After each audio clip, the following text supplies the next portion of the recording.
Welcome to Austin Faith Dialogue. I have a riddle for you. What do bicycles, bike paths, social action, and community involvement have together? There's a reason they're connected.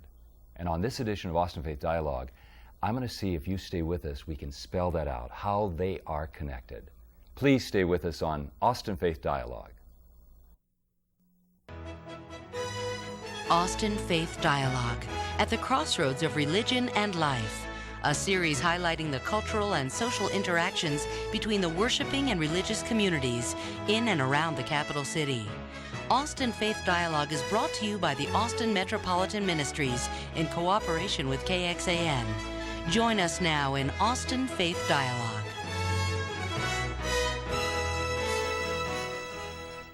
Welcome back to Austin Faith Dialogue. I'm Carl Gronberg, host for the program, and I'm one of those people who lives in Austin, Texas, who enjoys going and running. And when I run, there are bicyclists out, and I watch them as they go by me as I jog around Town Lake. And I wondered about the people who love bicycles. I think bicycles maybe have an important message about faith and change in communities. And I'd like you to visit with me on that. I have James Burnside here, who's a bicycle activist, and thanks for coming to Austin Faith Dialogue, James. Glad to be here. And John Clement.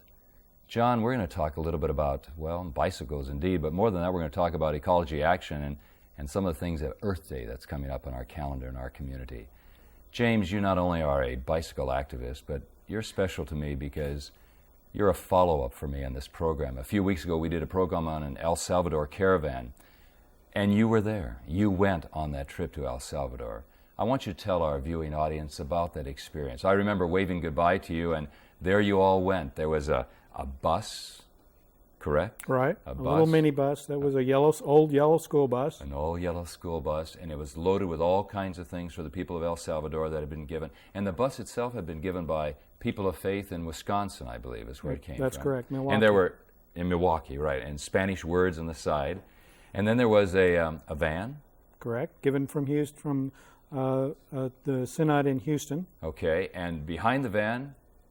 A trailer that was donated with the help of Bikes Not Bombs, the Yellow Bike Project, that was filled with 60 bicycles. 60 bicycles. Matter of fact, I have a picture of that, and it's wonderful seeing that trailer with all of there's a mountain of bicycles on that trailer. And you were telling me a little bit about how they were all packed together. Right, to 60 bicycles on this trailer, we had to take the pedals off, take the handlebars off, and then pack them too high. It was quite a job just to get that many on there. And behind the van and the trailer and the mountain of bicycles, there was another vehicle. Right, we had a Jeep pickup truck. And people of faith from all around the country, but particularly I think of the people of Austin, Texas, had come together and gotten together and said, let's do something for the people of El Salvador. And tell us about that trip. You all left then to go to El Salvador with, who all was on the trip? There were 5 of us on the trip, myself, Bob, formerly from Milwaukee, now from Duluth, 2 gentlemen from El Salvador who were flown up to help drive, and Pastor Baires, who was from El Salvador and was living in Dubuque and has just accepted a call in Milwaukee. Okay, and he was kind of the coordinator. He was the man who put it all together. And in our program about this caravan, we had some representatives who were concerned about the earthquake in El Salvador and the people of El Salvador. So you all went, and that is really an interesting story. You went across the border into Mexico. Right, we drove through Mexico, we drove across Guatemala, and into central El Salvador to San Salvador. It was so important for me, and thank you so much. I know you're feeling a little worn out from the trip, but thank you for coming to Austin Faith Dialogue, because I wanted people to hear that these gifts that were given by the Austin community and by congregations of the faith community, that they arrived there. What were some of the challenges you had on the trip? Well, there are, crossing the borders, every border was a challenge. It took a full day to cross the Mexican-Guatemala border. We slept in the cars that night. It took nearly 12 hours to cross the border from Guatemala into El Salvador. We slept in a hostel of sorts. It was clean but very sparse. there were no warm showers on the way down, cold showers, and some wonderful food. I was wondering about the food, yeah. We ate some wonderful food. I was really surprised. We ate in roadside stands and little restaurants, never ate indoors. Everything was outdoors. Was it for you, James? Was there a spiritual dimension to this trip? You mentioned that it was somewhat of one of your Lenten disciplines. Yes, I'm an Episcopalian and a nonviolent activist, and for me, this was fulfilling part of my call to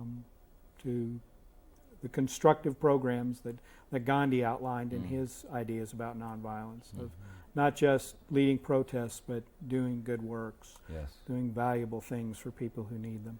And you took bikes. We have behind us, and we're going to have later on in the program people who work with Bikes Not Bombs. But here's a bike, and you took bikes, 60 of them down there, given by whom? The Yellow Bike Project donated most of the bikes and the trailer. The Bikes Not Bombs did all the coordination, arranged for us to get the trailer from the Yellow Bike Project, and arranged who to deliver them to in El Salvador. I'm with a project called the Spinning Wheel Project, which is, as I said, a nonviolent bicycle project. And you took those bikes to El Salvador so that people would have transportation, or was there something else in mind? Well, transportation's the main thing.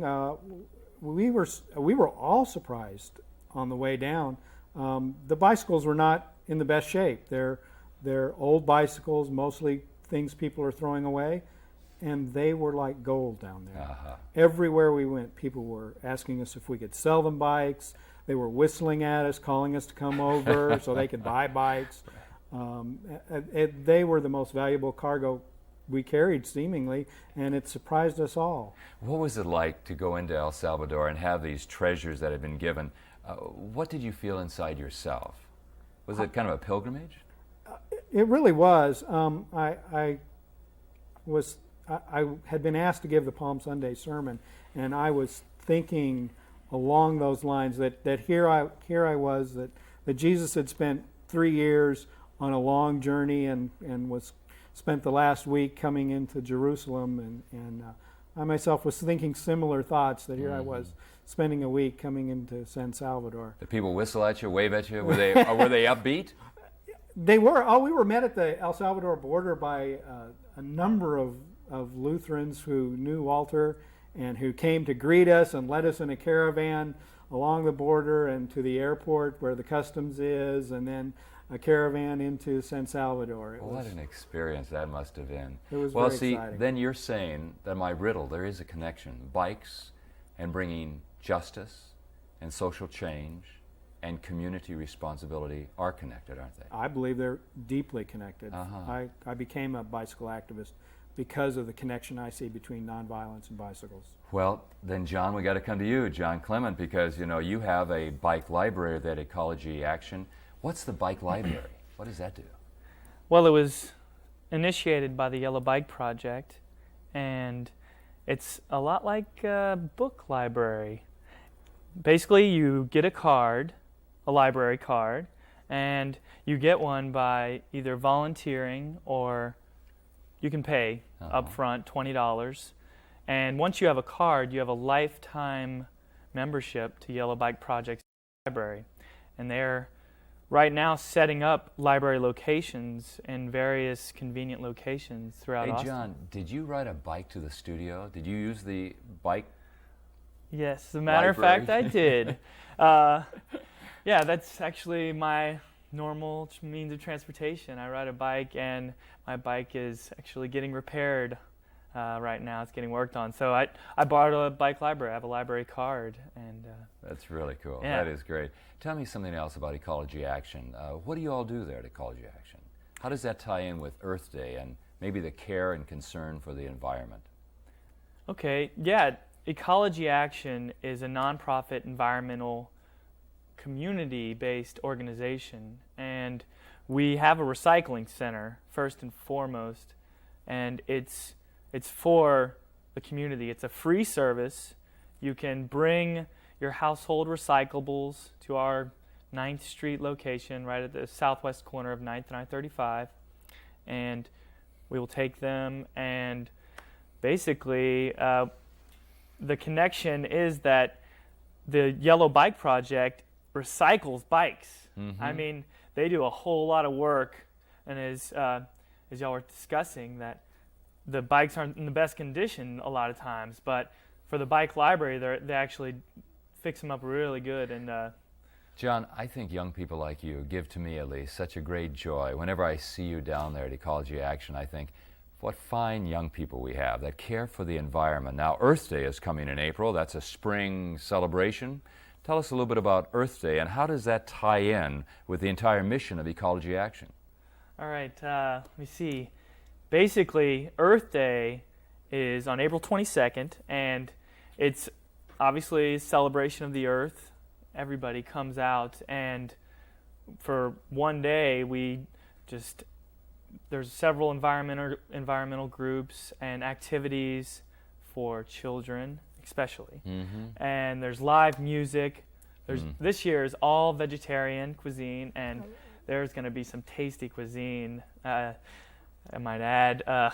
Did you hear what James? He said, all right, when you said vegetable cuisine. But I'll tell you something, what's interesting is that James is a veteran. He served in the military. And the lifestyle that he has, connecting responsibility to his love for his country, but also the sense of international responsibility, bikes and peace and justice. To me, there seems to be a real correlation. Earth Day is a way of kind of coming together. People of all parts of the society sharing together. Why do you like Earth Day? Oh, well, how to begin that answer? I enjoy Earth Day because it's just such a free celebration. It's free at the door, and there's no admission, and it's just you can go there and just be yourself and really let the child come out and find. There's going to be such a diverse group of people there. Everybody can kind of just come together and share experiences and share. John, why should people who are watching Austin Faith Dialogue throughout the community, why should they be concerned about ecology and environment? What are some of the reasons? Or what is one major reason from your point of view? From my point of view, it is the environment that we live in. And I really feel that it should be top priority. I've made it mine to care for that environment. And the best way to do it, educate yourself. And Earth Day is just full of educational ideas and a fun atmosphere. You know, James, one of the reasons I asked John that question is because before he went on the air, I asked you that, and you responded just like that. You said, for the future's sake. Yeah. And I think that was such a powerful answer. And then you mentioned about going to Earth Day and letting your natural child come out. I think this is fun to be with you guys. I think life is meant to be fun, that you're to have fun with responsibility.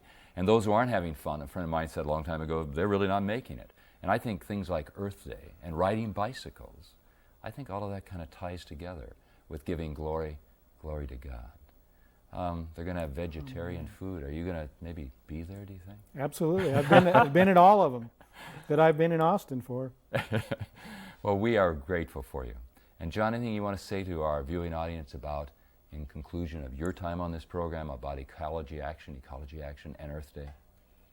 Yes, I really do feel that, like you said, it's the future that we are doing this for. You might get a little bit of satisfaction from bringing your recyclables, but it really is, it's really the future that we're taking the extra effort. And so I just want to celebrate with everybody that comes out.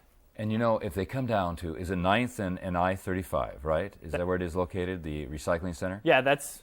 You know what's going to happen, James? When they come down there, John's going to greet them and the rest of the crew down there, because I'm a regular person down there, and they always greet me with a smile. Can I help you? And it's that type of thing. Yeah. You see, there is an answer to our riddle, and we hope that you who are watching Austin Faith Dialogue are enjoying this connection of this riddle, that bicycles and social justice and community responsibility all lead us to celebrate God's good earth and life. Please stay with us on Austin Faith Dialogue as we continue this discussion.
Springtime is such a wonderful time in Austin, Texas, and we can do so many things. One of the things we might want to do is go biking and enjoy the out of doors. And if you've been watching this program of Austin Faith Dialogue, you know that we've been saying as people of faith, we are connected to the world around us, to the people of El Salvador, to the people in Austin, Texas, and that we have a responsibility and that we can enjoy and celebrate this good life that God has given to us in our day and time, and spring is a time to do it. And I have two other special people I want you to meet. This is Adrian, and Adrian is an 8th grade student at Pierce, is that right? Yeah. Pierce Middle School, is that Yeah. right? Okay. And Jason is with Bikes Not Bombs, and thank you for being with us on the program. Now, you saw James and you saw John, and they were on the first part of the program, and they did pretty well, don't you think? Did you think they passed all right? Yeah. Got a good grade? I thought they did very well. And we want you to also share some things that you find exciting about springtime and bicycles, and that riddle that I posed to our viewing audience of the connection between bikes and social responsibility and bringing change, community change for all of us. Now, Jason, you're with Bikes Not Bombs, but I understand you grew up in New Orleans. In Louisiana. In Louisiana, okay, and you were there, and then you came to Austin and decided to work with Bikes Not Bombs. Tell us a little bit about that organization. Well, Bikes Not Bombs was originally founded in the late 80s as a way to aid the people of Nicaragua who were going through a civil war at the time.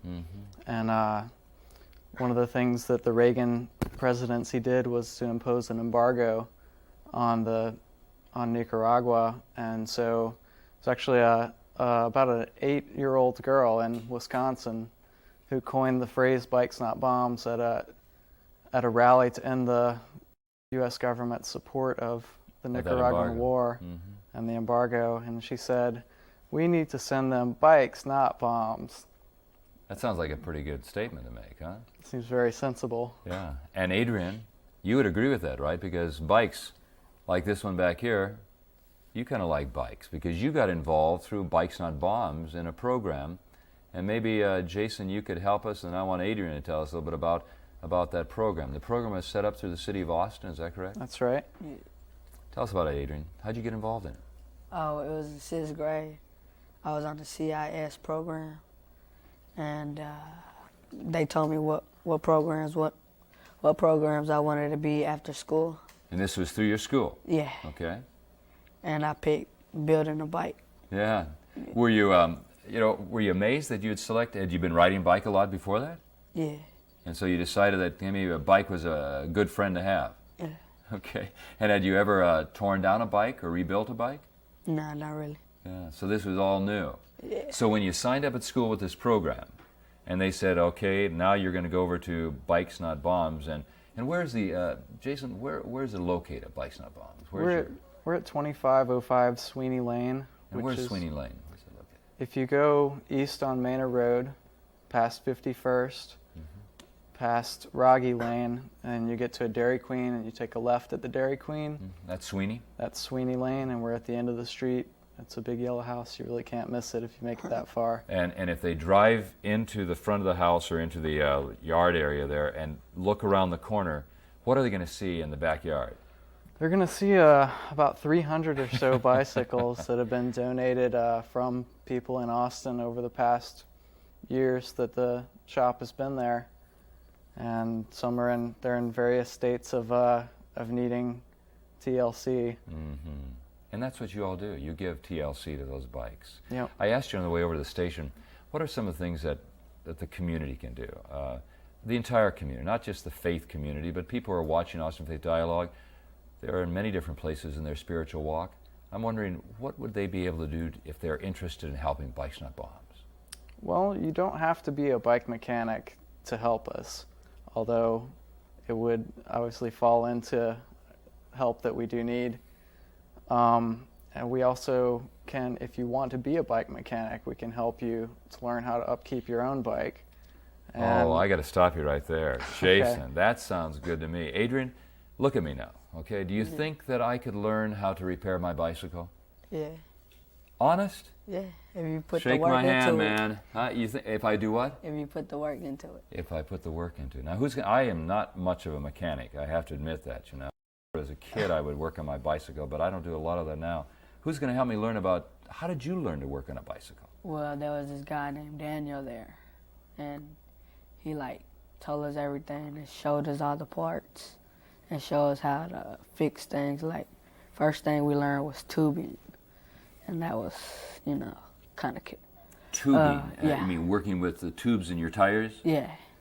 All right. So you mean to say bicycle tires still have tubes? Is that what you're saying? They're not tubeless? They still have tubes, huh? Yeah. Is that true, Jason? Most of them. Most of them do. So Yeah. you better know how to fix the tube, right? Yeah. Otherwise, if you don't have your tire inflated, you're in trouble, right? Yeah. So you learn how to do that. What else did you learn? How to fix the derailleur and stuff like that on the bikes and the brakes and. Wait a minute, you're going a little fast for me now. The derailleurs, is this Yeah. the part that where you have the derailleurs are about. oh, in the back? Okay, yeah. And that's for the gears and that type of thing. Yeah.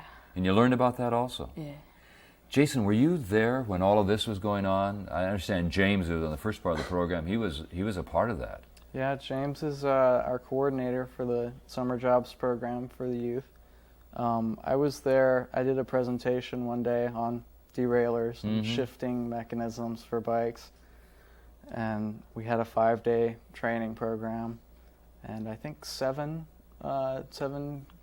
kids were aged about, I guess, 14 to 17 Now, completed the training. Adrian said he learned about it through his school, but was it a City of Austin project? It's the City Youth Employment Services that's they're paying the kids. It's two 5-week programs, and they're going to be paid $5.50 an hour for 20 hours a week for 5 weeks. That is great. And Adrian, you were a part of the spring project, or was it last summer that you were a part of it? Yeah, I was in the spring project. In the spring project. So James worked with you on that project? Yeah. Yeah. And that's where you learned all these kinds of things. Yeah, and also when I was in the program. You see, I'm one of these people of faith, and it's so important to me to know that these kinds of things are happening. And that's why I want Jason to kind of invite other people of faith to be involved in it so they can volunteer. What else could people of faith do if they're kind of intimidated like myself and saying, can I really work on my bicycle? What else could they do?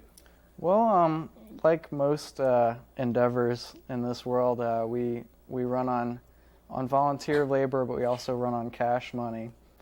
And you can, if you need a bicycle, we have regular bicycle sales. We'll actually have a booth at Earth Day this year. You will? And we'll have Okay. bicycles for So sale. we can look for you at Earth Day. Absolutely. We'll have bicycles for sale there. We accept donations. We're a nonprofit business. We also need volunteer help. Can be learning how to fix bikes, or it can be making copies or making flyers. Or Jason, on this trip to El Salvador that James talked about, you, Bikes Not Bombs, helped coordinate that type of experience in getting the bikes together, and the Yellow Bike Project helped provide Yes. the bikes. I understand that. But you also provided parts, is that right? the Yellow Bike Project sent some parts down. We sent a complete tool set down. So the bikes, as James said, they weren't in the best condition, but we sent equipment to refurbish them. And the organization that we're working with in El Salvador is providing the labor, and they want to set up a shop there similar to And what we have Jason, you know here. what I know is that there are people of faith in the Austin community who gave money to help pay for that set of tools. That's because right. the whole idea was not only, as James said, to provide transportation for the people of El Salvador, but also to do something else, to teach them, as Adrian was taught, to maybe set up their own business, a bike repair shop, and do that type of thing. Besides volunteering, besides maybe giving some cold, hard cash, is there something else that you could enlist the faith communities and the congregations to be involved in this organization? Yeah, they're obviously we have a lot of bikes now, but they get used up, they get put together and sold. And if you have one that's sitting in your garage that you're not going to get around to fixing, think about donating it to us or to the Yellow Bike Project. And also, we have Adrian as an example of some of the youth that we have working there. If you have children who want to we allow people to do work in our shop, and their volunteer work can be used to earn a bike for themselves.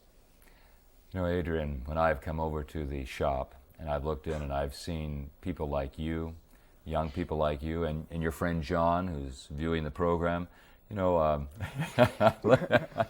keep the eyes right here, Adrian. Yeah. What do you find? I find it exciting to go in there. Do you have a good time when you go to the shop? Yeah. What happens over there for you? Uh, What do you feel? What's going on in your mind? I feel like I could build anything I want to, you know. Yeah, it gives you a real sense that you know, if you can repair a bicycle, you might be able to even repair an airplane, huh? Yeah. Or maybe even one of those rockets that goes off into space, huh? That you can do that type of thing. Has it helped you at all in your schoolwork? Has it given you a sense of maybe you really want to study and do some good work in school? Am I putting words in your mouth? Or do you believe that? Nah. Is it true? Yeah. Anything you like to say about Bikes Not Bombs before we end the program? It's How a about- good place for you to, you know, Give me five. to work at. It's a good place to work at. Would you invite other kids to come and be with you? Yeah. And if they come over there to the shop, what are they going to find out?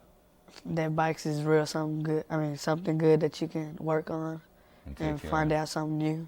You know. And Jason, how about for you? Any last words you'd like to say to the viewing audience of Austin Faith Dialogue? Well, Bikes Not Bombs has been there for quite some time, and it's been through a few different incarnations, but we plan on still being there in the future. You are, for us at least, you are people of hope. And you see the riddle has been solved. There is a connection between bicycles and social responsibility and change in communities. So next time you're out running or walking along Town Lake or wherever, look at those people riding bikes. And if you have one, get it out and enjoy the beauty of creation in the world around us. Thank you for watching Austin Faith Dialogue. May peace and joy be with you and yours.